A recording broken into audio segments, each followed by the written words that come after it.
రంగారెడ్డి జిల్లా శంషాబాద్ జీహెచ్ఎంసీ పరిధిలోని కొత్వాయిగూడ గ్రామంలోని రేడియల్ రింగ్ రోడ్డు భూ సేకరణకు వ్యతిరేకంగా రైతులు తీవ్ర ఆందోళనకు దిగారు. ఇప్పటికే ఔటర్ రింగ్ రోడ్ నిర్మాణంతో వ్యవసాయ భూములు కోల్పోయామని, ఇప్పుడు మరోసారి రేడియల్ రింగ్ రోడ్ పేరుతో మిగిలిన భూములను కూడా లాక్కుంటున్నారని రైతులు ఆవేదన వ్యక్తం చేశారు. రేడియల్ రింగ్ రోడ్ నిర్మాణాన్ని వెంటనే ఆపకపోతే ఆత్మహత్యలు చేసుకుంటామని రైతులు అధికారులను హెచ్చరించారు. ఇక భూసేకరణ కోసం సర్వే చేయడానికి వచ్చిన అధికారులను కొత్వాలగూడ గ్రామ రైతులు అడ్డుకున్నారు. ఈ సందర్భంగా పెట్రోల్ బాటిల్ చేతిలో పట్టుకొని నిరసన వ్యక్తం చేస్తూ తమ డిమాండ్లను ప్రభుత్వం పట్టించుకోకపోతే ప్రాణాలు తీసుకుంటామని హెచ్చరించారు.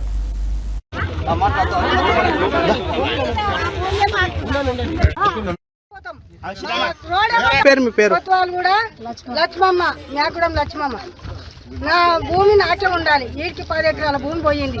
మాకు ఏం మిగులుతుంది? 40 ఫీట్ల రోడ్డు పోయింది. మళ్ళీ ఇప్పుడు 6 ఎకరాల భూమి పోతుంది అంటే ఏముండాలి? మేము బతుకన్నా చావన్నా మా పిల్లలనే ఎక్కడ తోలియాలి? మేమంటే చేస్తాం, మా పిల్లలు ఎక్కడ పోవాలి? మీ ఇండ్ల పంటి తిరగన్నా మాకు గవర్నమెంట్ ఏమన్నా న్యాయం చేసిందా? గవతల కానపూరం కాడ భూములు పోతే పిల్లట్లు ఇచ్చారు. సంచాల మాకేమి ఇచ్చారు? మాకేది ఇవ్వలేదు. మాకు అవసరమే లేదు.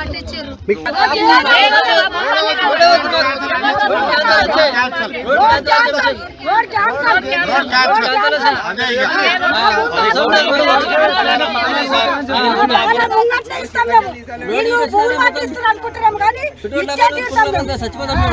ఎమ్మెల్యే వచ్చిండు మొన్న దాకా మీకేం న్యాయం కావాలి చెప్పుండమ్మా. పాస్బుక్ కావన్నా అది కావన్నా అంటే ఏ పాస్బుక్లు వచ్చినాక భూమి పోయినాక పాస్బుక్ ఎంఆర్ చెప్తే పోలీసు వాళ్ళు వచ్చారు. ఎంఆర్ వచ్చిండు మీకు ఏది కావాలంటే అది చేస్తామంటే మాకేది అవసరం లేదు.